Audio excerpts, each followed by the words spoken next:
I appreciate the opportunity to talk with everyone today, and I get you right off of lunch, but my speaking technique, I move pretty quick.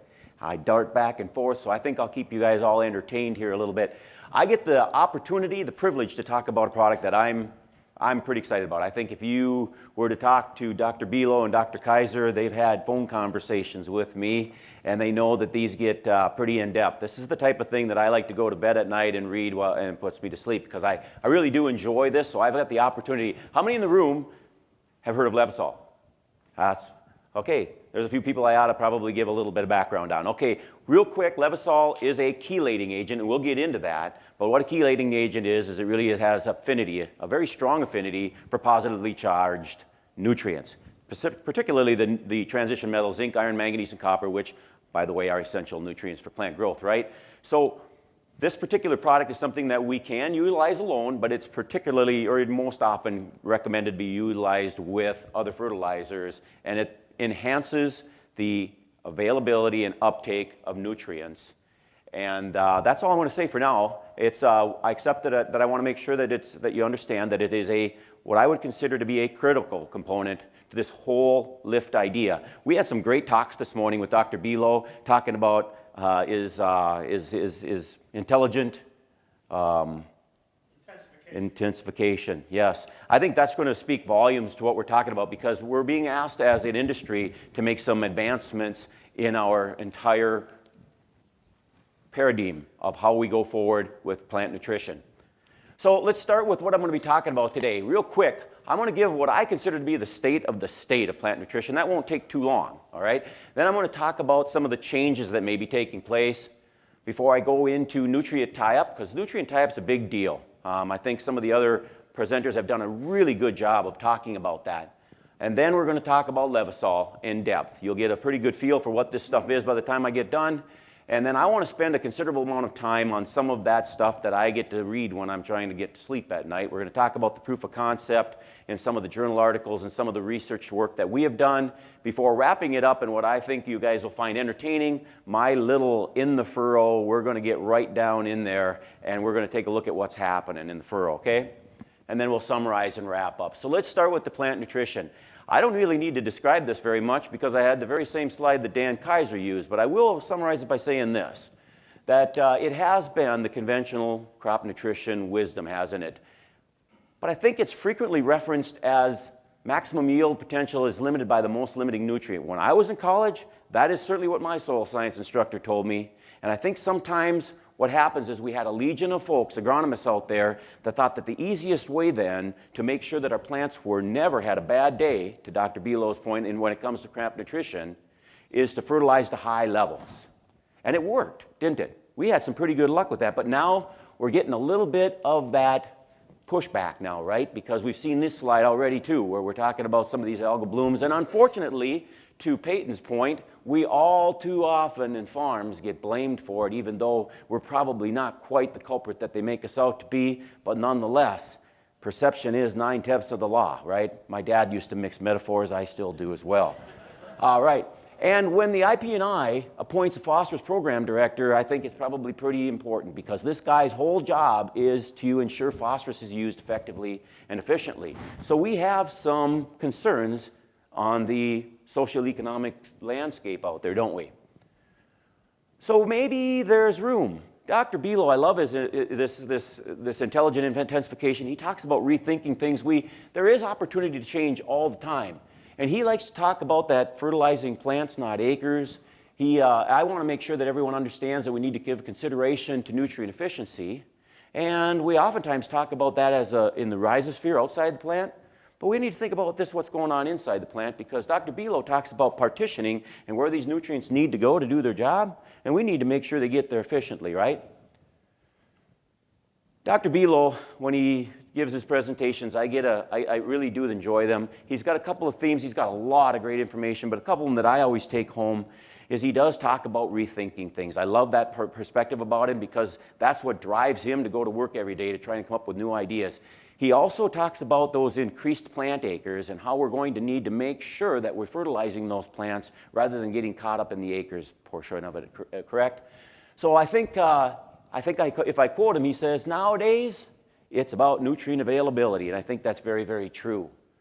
Because nutrient tie-up, fact of life, it's a major issue in plant nutrition. I think it's an issue both outside and inside the plant, and something that needs to be at least taken into consideration.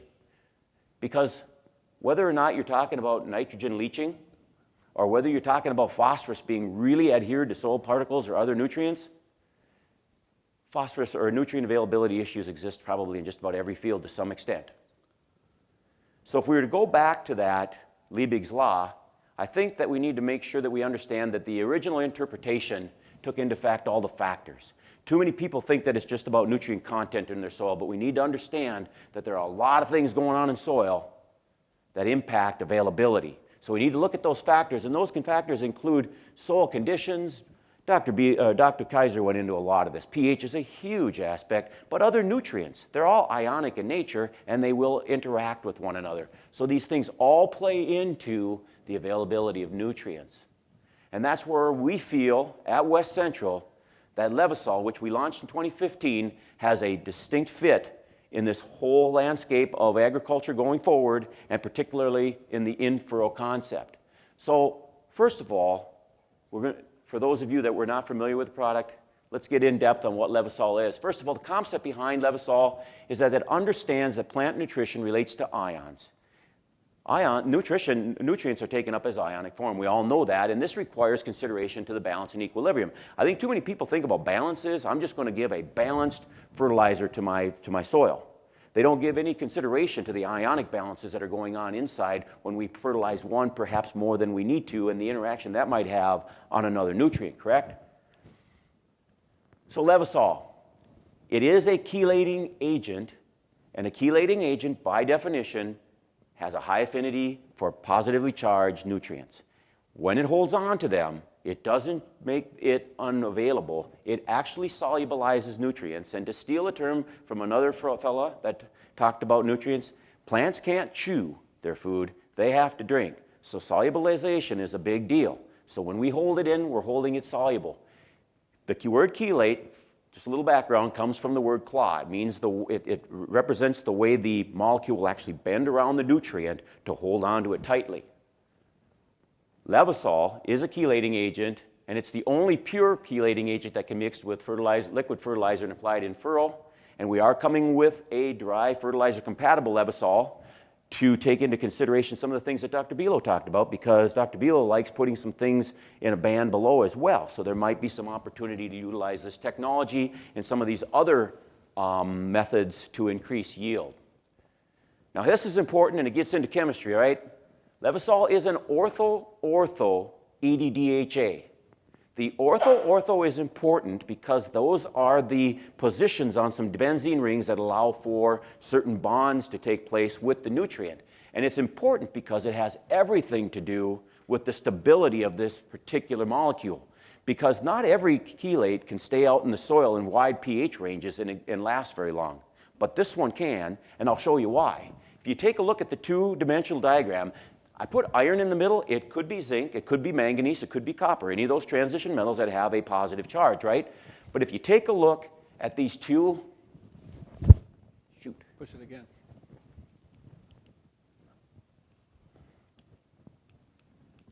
If you take a look at these two hydroxyl groups, that's where the ortho-ortho portion comes from. And I'm going to use this later on in the presentation because if my thumbs are going to represent those two arms, right, those hydroxyl groups, there is another EDDHA out there. Don't get confused. If you take one of those arms away, it's an orthopara, okay? It does not have the stability now because you've lost one of the arms. And if you take one of those away, it allows for microorganisms to sneak in there, break apart the molecule. This has everything to do with the stability and longevity of this molecule, and that's why this chelate is different than any other chelate that you guys grew up with that were basically formulation chelates. Do you know what I mean by formulation chelates? Those are the ones you add to formulations of fertilizer so that they mix together well and don't fall out in your tank. Has anybody cleaned out a tank of cottage cheese when you throw an unchelated zinc into a high phosphorus source? That's not a fun day. That's what happens when you don't chelate and have good chelation. This is what the molecule looks like in 3D. You can see how it bends around a little bit. That's that claw shape, all right? As I mentioned, there are a lot of chelates with variable strength and utility. This one is strong enough to go into the soil.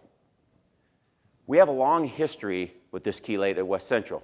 Incidentally, before I get into this, I might say that this chelate has been around. It was first synthesized or created, I think, in the late 50s or 60s and studied quite extensively, and we'll talk about that. But because of the economics of production and the way that they were using it, see, they didn't go in-furrow, the cost point was a little bit too much to be utilized, so it kind of got fallen off and then back-burnered until my colleague, Mr. Keel here, started looking at it in the history of this chelate at West Central. In and around the year 2000, he started looking at a very severe problem of iron deficiency chlorosis that occurs in southwest up to northwest Minnesota and South Dakota, and was looking for an iron EDDHA, iron chelate that could alleviate this issue. He found a manufacturer that had a decent price point, but more importantly, he researched this product and found out that it worked best and at a rate that was economically feasible when you went in-furrow. Guys and gals, no disrespect, we live in-furrow. Okay, at West Central, this proved to us that when you can get it intimately involved with the seed, you can get impacts that you wouldn't normally get. And that's why we feel so strongly about this in-furrow placement. We did these studies in-furrow, and then we launched the product in soy green. That is an iron EDDHA. That's the iron inside, like that schematic I had. We consider this to be the standard in the industry for remediation of iron deficiency chlorosis. Everyone who wants to compete with us says we're just like soy green. That's a good day, because we are the standard. But you know what? We found that it worked in other crops. And we knew those crops probably didn't have a response to iron. So we utilized this technology in a full package in-furrow product called Redline. Nitrogen, phosphorus, potassium, zinc, iron, manganese, and copper with the chelate, and have had wonderful success with this particular product. How many people have heard about the product Redline? All right. Had wonderful responses in sugar beet. We took it into corn, also got great responses. By 2011, we put it in with a nitrogen product, iron, copper, and that was our foliar come to market. Dr. Below answered a question about foliars. Foliars are tough, inherently tough, because you got to get them into the plant and you got to protect them inside the plant. There's literature out there that will talk about this chelate and the ability for it to give some assistance in getting some of these nutrients into the plant. It was around 2012 that we started looking at the chelate itself. What could we do to get this chelate into other nutrient sources and make full advantage of it, such that by 2015, after several years of research, we have proof that this particular Ortho-ortho EDDHA chelate that we have in Levesol enhances nutrients both outside and inside the plant. That's a big deal when we're talking about nutrient use efficiency in today's landscape of agriculture. So let's talk about this proof of concept. You know, I want to convince everyone that we've done our homework. I have read these articles. I enjoy the heck out of it. But I know that it has to be economical to the farmer. So Brian put together this slide. I love it because basically I want to inform you that we work with 41 researchers across 29 states. Is that correct? Okay. And we have lots and lots of data that would indicate that we have yield response, right? But to me, it's important today, so we'll talk a little bit about yield, but it's important that you understand that we know what's going on and why it's doing what it does. So let's get into that. I want to talk about some of that peer-reviewed journal articles that went on back in the 60s and 70s. Somebody mentioned radial labeling. I think it was Dr. Below this morning. It's really hard to do in the United States. I think it's darn near impossible now. But they did some pretty good work back in the 60s and 70s to track these molecules and see what they're doing. And that's where I had to go to actually find some of this information. Here's a Dr. Whitwer from Michigan State University in his journal article relating to the absorption, penetration, and nutrient uptake by cells in the plant foods for human nutrition. Basically, it's a lot of stuff, and I'm just going to verbalize it for you. He radial labeled the chelate, found out that it did enhance uptake into the plant and also moved into the plant with the particular nutrient and was able to travel in the vascular system. He dropped off at the cellular level. Basically, pretty close to exactly the way it was stated in the article. So he proves that it goes into the plant. That's protection inside the plant. That's important. He was followed on the heels pretty closely by Dr. Roehl He was with Dow, also out of Michigan, and I think his data speaks volumes, and this is where we're going to go in a different pathway, because I have told you that our chelate has an affinity for positively charged nutrients, or ions. But what does that have an impact on other ions? So here is a graphic form of an actual table. The actual table title is the translocation of radioactive phosphorus applied to the first trifoliate of soybean leaf on non-deficient soybean in relation to chelated iron. What he did is he added chelate to these in the pots and then added radio-labeled phosphorus to see what happened to the phosphorus. Where he added no iron and no chelate, this was the actual EDDHA with the iron in it, although I would argue that the iron had nothing to do with this, it was all chelate. You see that he has very little movement of this radio-labeled phosphorus to the root growing points in the root, nor to the growing points in the upper regions in the second trifoliate. With the 1x addition of chelate, he sees a marked increase in movement of phosphorus, and it does appear to be somewhat related to dose, because with the more chelate, we were protecting more phosphorus inside the plant, allowing for more movement to the growing points in the root and in the upper regions of the plant. So why is that important? Everyone in the room more than likely knows that phosphorus is an important source of energy, especially to early plants that aren't photosynthesizing perhaps at full speed yet, to give them a source of energy in the form of ATP. So this does have the opportunity, if we are indeed helping to transport nutrients that are positively charged and protecting them from tying up phosphorus, to be that phosphorus enhancement product. And we feel, to go to the question that we had earlier today, I would say that West Central agrees. A lot of the phosphorus enhancement products that Dr. Kaiser was talking to, they have a different mode of action and have at best been inconsistent, and some of them flat out not very reliable. This is a different mode of action, and I think the data will prove out that this does have utility to provide assistance with phosphorus movement within the plant and greater phosphorus efficiency. Now, here's where we get to the wonderful demo portion of our meeting, and I've got to keep moving here. What I want to talk about is some of the research that West Central does and some of the third-party funding. So what Blake is going to do is show you some test tubes to show you what we're trying to talk about and why we feel we have utility in the soil to be able to extract the nutrients from your soil, but also from the fertilizer you apply. So these are two soils, one's from South Dakota, one's from Minnesota. One has just distilled water added to it, the other one has Levesol. Now, remember those hydroxyl groups? They're hydroxyl, they oxidize things. What happens when you oxidize iron on your metal of your car? It turns into rust and it turns red, right? Oxidization. That's proof that we are actually chelating some of those positively charged ions and changing their color.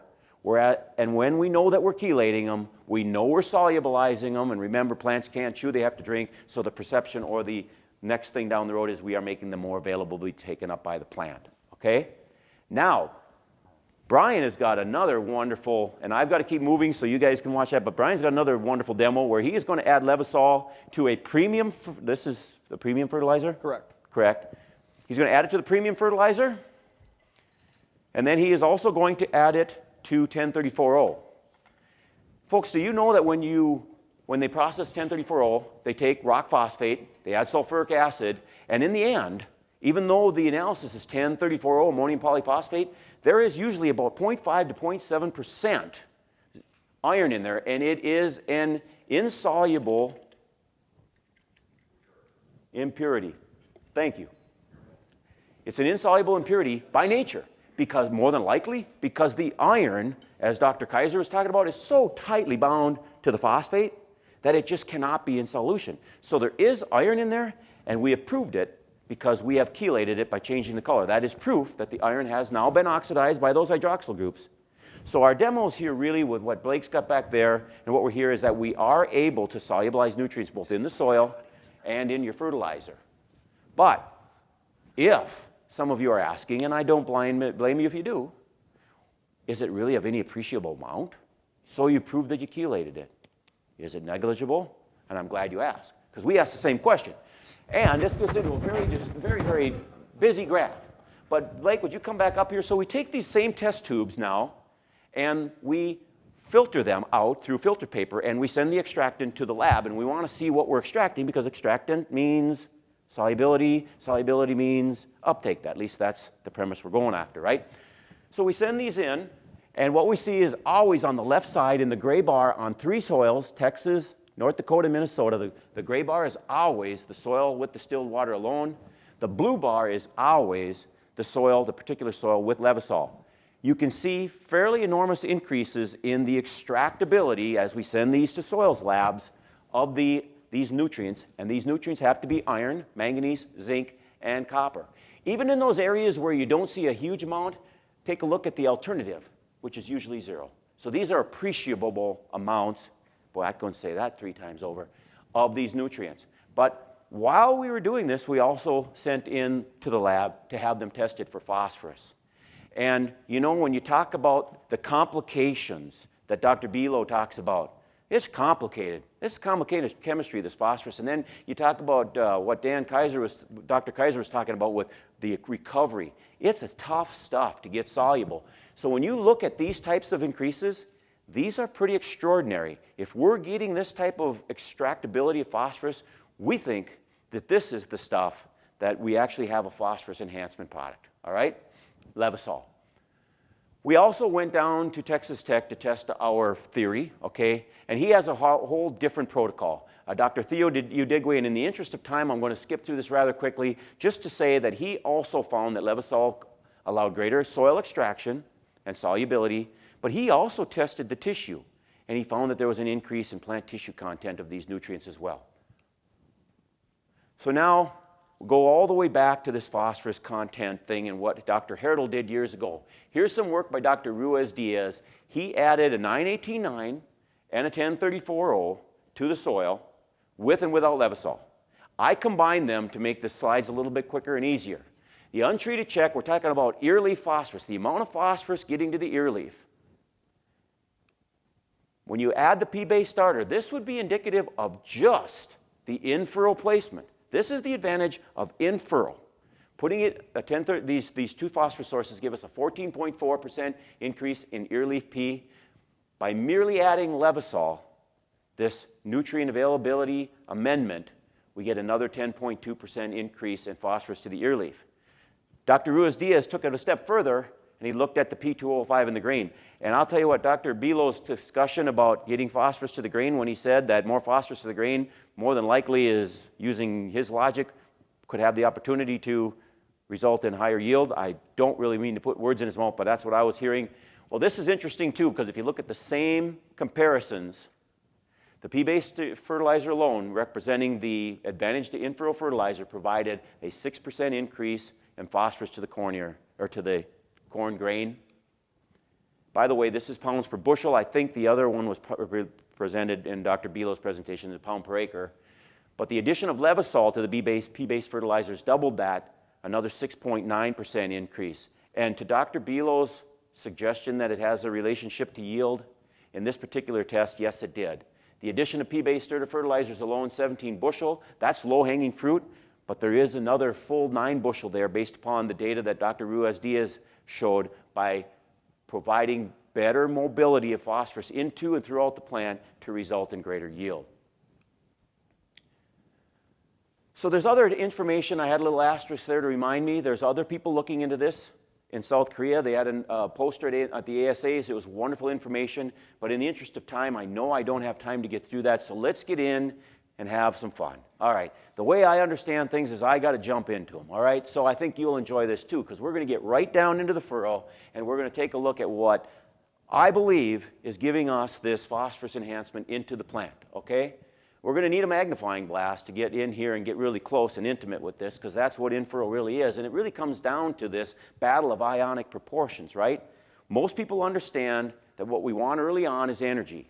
Plant's not photosynthesizing for its own energy, so it needs a phosphorus source for ATP. Most of these fertilizers are phosphorus-based, right?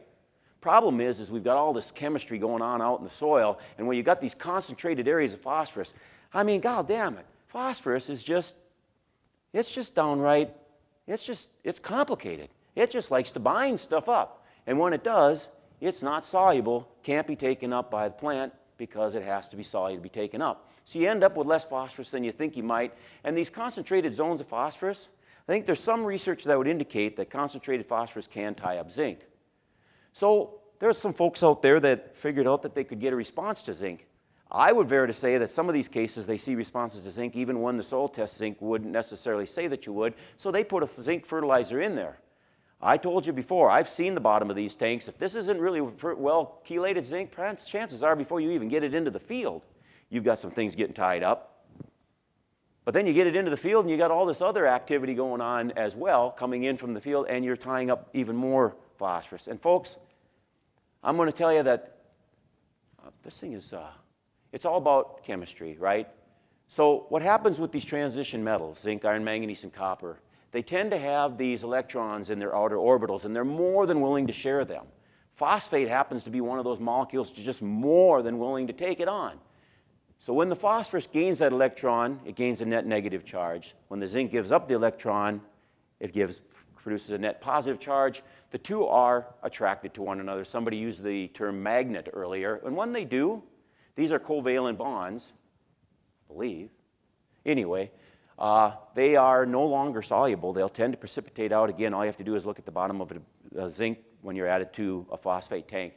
And I'll tell you what, you can do this in your chemistry labs. You can do this in the real world, and I am certain that it's occurring in our soils and our plants because it's chemistry. You can't make it go away unless you can protect one with a chelate. Remember, it's protected, high affinity. It's so high affinity that when we added it to those phosphorus fertilizers, it could break apart those iron phosphate bonds and actually solubilize it.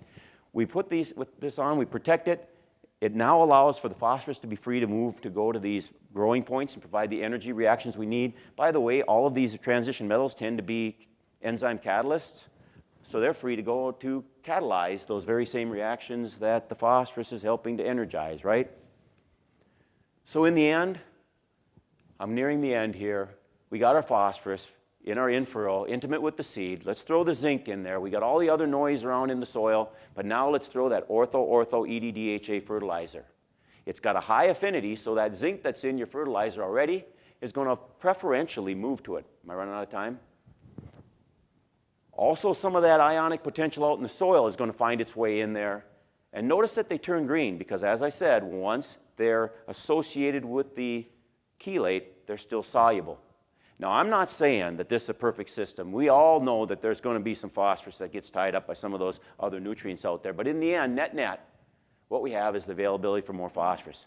And if these nutrients, if these chelate is going into the plant, as these radio-labeled isotope studies indicate, then we're giving that kind of protection inside the plant too, meaning more phosphorus availability along with those positively charged essential nutrients.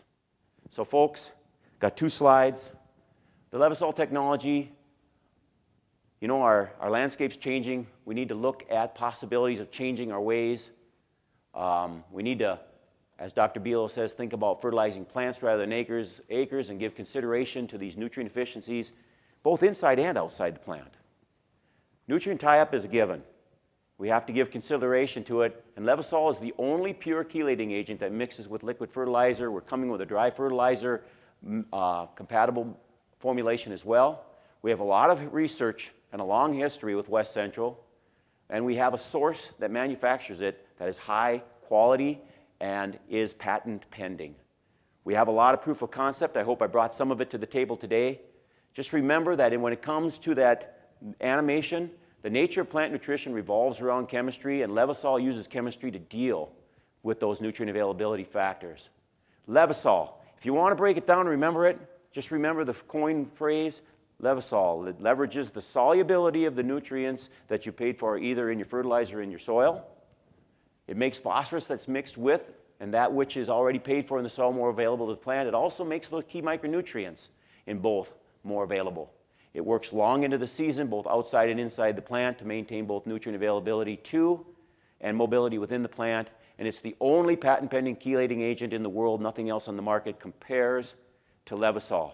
I might add that we have an entire branded part of this. We have Levesol, the one I just talked to you about for liquid fertilizer. There's Levesol DFC. I think that has a fit in Dr. Belo's potential for going underneath the seed. Redline is that full boat nitrogen, phosphorus, potassium, zinc, iron, manganese, and copper in-furrow fertilizer that has the Levesol technology. Copperfield is our foliar offering, and Soy Green is our specific IDC product. And I bet you I'm over.